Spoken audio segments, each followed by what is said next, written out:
Hello बच्चों, मैं संध्या रानी आप लोगों के समक्ष फिर से उपस्थित हूँ एक नए पाठ के साथ, जिसका शीर्षक है उपभोक्तावाद की संस्कृति और इसके लेखक हैं श्यामाचरण दुबे। पाठ में आगे बढ़ने से पहले हम लोग कवि का परिचय कर लेते हैं। श्यामाचरण दुबे जी का जन्म सन 1922 ईस्वी में मध्य प्रदेश के बुंदेलखंड क्षेत्र में हुआ था। इनकी रचनाएं मानव और संस्कृति, परंपरा और इतिहास बोध, संस्कृति तथा शिक्षा, समाज और भविष्य, भारतीय ग्राम, संक्रमण की पीड़ा, विकास का समाजशास्त्र, समय और संस्कृति प्रमुख हैं। इनकी मृत्यु 1996 ईस्वी में हुई। यह पाठ हमें बाजार की गिरफ्त में आ रहे समाज की वास्तविकता को दर्शाता है। लेखक का यह कहना है कि हम विज्ञापन की चमक दमक के कारण ही वस्तुओं के पीछे भाग रहे हैं। हम यह नहीं देखते कि वस्तु कितनी उपयोगी है, हमें वर्तमान समय में इसकी ज़रूरत है भी या नहीं, इसकी गुणवत्ता क्या है।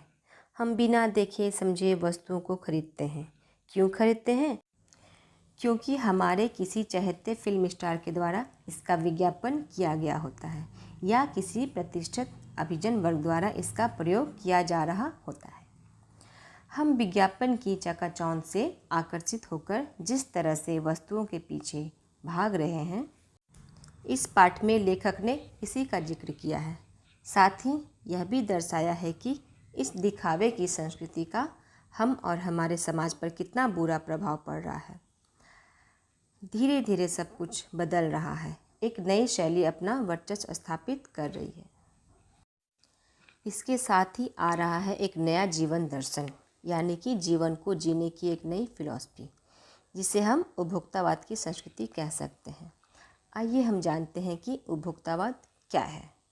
किसी भी वस्तु का हमें उपयोग करना है, उपभोग करना है या उसका सुख उठाना है, तो इसे हम उपभोक्तावाद का हिस्सा मानते हैं। अगर हम अपने चारों तरफ नज़र दौड़ाते हैं तो देखते हैं कि अपने अपने क्षेत्रों में उत्पादन को बढ़ाने की एक होड़ सी लगी है। रोज़ नई नई फैक्ट्रियाँ खुल रही है, नए नए बिजनेस स्थापित हो रहे हैं। अब प्रश्न यह उठता है कि उत्पादन को बढ़ाने की जो होड़ लगी है वह किसके लिए है? आपके लिए है, आपके भूख के लिए है कि आपके सुख के लिए है? हमें इसे समझना होगा, क्योंकि सुख की परिभाषा आजकल बदल सी गई है। जी हाँ, सुख की परिभाषा बदल सी गई है। आज जो भी चीज़ें बन रही हैं वो आपके सुख के लिए, आपके सुविधा के लिए बन रही हैं, ऐसा कहा जा रहा है। लेकिन प्रश्न है कि सुख है क्या? सुख की परिभाषा को अब हम वास्तविक सुख की तरह नहीं देख रहे हैं। यह सुख हमें संतुष्टि नहीं दे रहा है। यह सुख हमारे सुख की भूख को और बढ़ा रहा है। जैसे मुझे ये भी चाहिए, मुझे और चाहिए, मेरे पास ये क्यों नहीं है, इत्यादि। जहाँ सुख होगा वहाँ संतुष्टि भी होगी, लेकिन आजकल सुख की परिभाषा संतुष्टि नहीं बल्कि किसी वस्तु का उपयोग करना, उपभोग करना, किसी वस्तु को पा लेना ही सुख है। हम देखते हैं कि विलासिता की वस्तुओं से बाजार भरा पड़ा है। आपको लुभाने की जी तोड़ निरंतर कोशिश की जाती है। कुछ चीज़ें तो यह दावा करती है कि यह उत्पाद आपके लिए नितांत आवश्यक है और हम भी उनकी तरफ आकर्षित हो जाते हैं, पर वो होती विलासिता की वस्तुएं ही हैं और सही मायनों में अनावश्यक होती है। उदाहरण के लिए मान लीजिए हम अपने दिन की शुरुआत एक टूथपेस्ट से करते हैं, तो टूथपेस्ट का ही कितने तरह का विज्ञापन हम देखते हैं। कोई मोती जैसे दांत बनाने वाला टूथपेस्ट है, तो कोई मुंह के दुर्गंध हटाने वाला, तो कोई मसूड़ों को मजबूत बनाने वाला है। इन सबसे अलग चौथा फार्मूला आकर यह दावा करता है कि ये सारे गुण उसके टूथपेस्ट में हैं, यह जादुई फार्मूला है, इत्यादि। इतनी व्याख्यान सुनने के बाद अब आप पर निर्भर करता है कि आप कौन सा फार्मूला अपनाएंगे। टूथपेस्ट के बाद अब आपको माउथवॉश, साबुन, क्रीम पाउडर, पुरुषों के लिए शेविंग क्रीम, तेल जैसे सैकड़ों उत्पाद के लिए विज्ञापन के माध्यम से आकर्षित किया जाता है।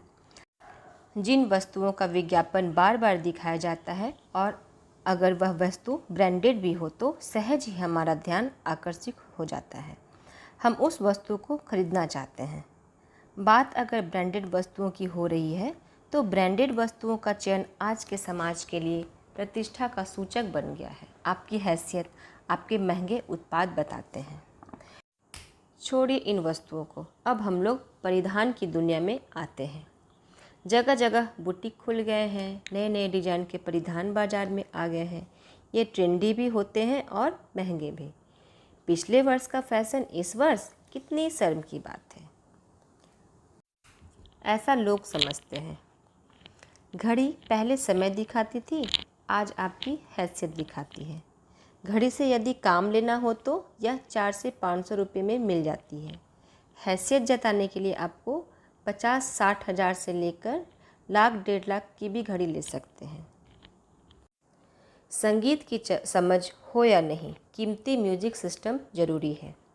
कोई बात नहीं यदि आप उसे ठीक से चला भी न सकें।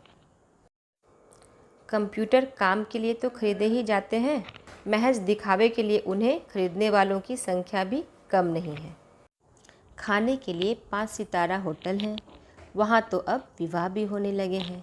बीमार पड़ने पर 5 सितारा अस्पतालों में जाइए।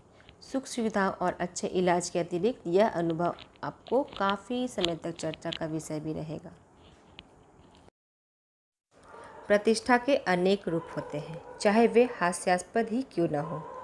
भारत में तो यह स्थिति अभी नहीं आई, पर अमेरिका और यूरोप के कुछ देशों में आप मरने के पहले ही अपने अंतिम संस्कार और अनंत विश्राम का प्रबंध कर सकते हैं, एक कीमत पर। आपकी कब्र के आसपास सदा हरी भरी घास होगी, मन चाहे फूल होंगे, चाहे तो वहाँ फव्वारे होंगे, मन ध्वनि में निरंतर संगीत भी बजेगा। कल भारत में भी यह संभव हो सकता है। अमेरिका में आज जो हो रहा है, कल वह भारत में भी आ सकता है। यह एक छोटी सी झलक है उपभोक्तावादी समाज की। एक विज्ञापन की भाषा में कहा जाता है, यही है राइट चॉइस बेबी।